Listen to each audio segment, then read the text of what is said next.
নমস্কাৰ বন্ধু বান্ধৱীসকল আজি আমাৰ বিহু খানা আছে আৰু বিহু খানাৰ কাৰণে সাজু কাচি আহিছোঁ আৰু বলকচোন বাৰু আপোনালোককো দেখাই যাওঁ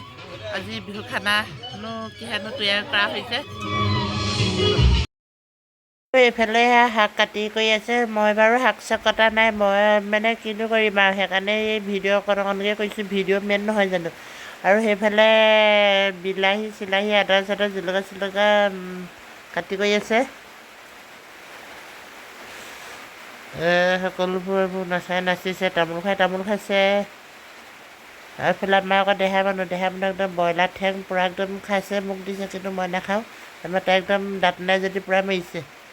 এইফালে কাটিয়ে আছে বাৰু সেয়া শাক চাক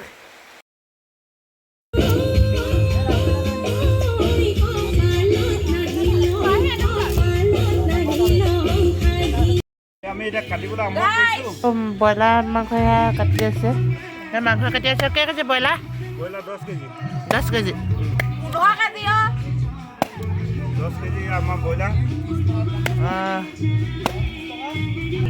ধুনীয়া দিছে আৰু এইফালে আমাৰ দেহা মানুহজনী একদম পূৰা একদম নাচিছে তাই একদম পূৰা ফূৰ্তি কৰিছে দেই গৰম পানী দি আছে ইয়াত কি বনাব ভাত ন ভাত বনাব এইটো ভাত হ'ব ভাত এয়া আমাৰ নিচে ঘৰৰ ওচৰ মুনু হয় দেই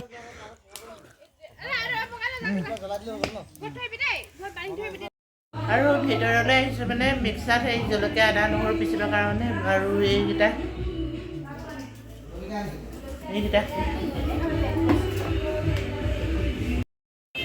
আৰু মাংস বনাই আছে দেখিছেনে বাৰু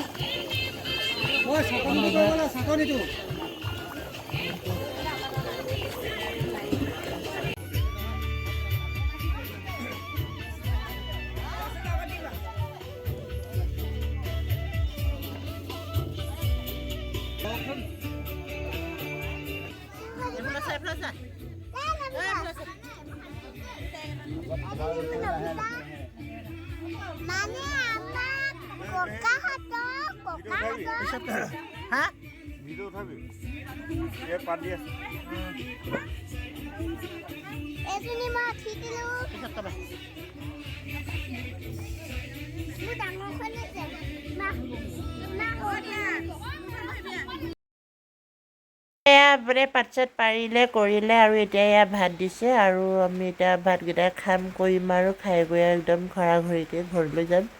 আৰু মই খোৱাতহে লাগিছোঁ আৰু দেই খোৱাত মই খোৱাবলৈ বহিছোঁ আৰু এইফালে ব্ৰইলাৰ মাংস দি আছে আৰু মিলাবলগীয়া হৈছে নহয় জানো চবলৈ সেইকাৰণে অলপ লাহে ধীৰে হৈ যায় ব্ৰইলাৰ আলুটো বিলাহী তেনেকৈ কৰি দিছে আৰু ইতিমধ্যে এয়া মাংসৰ থালিখন সেয়া চাটনি আৰু বিহু খানা হয় যিহেতু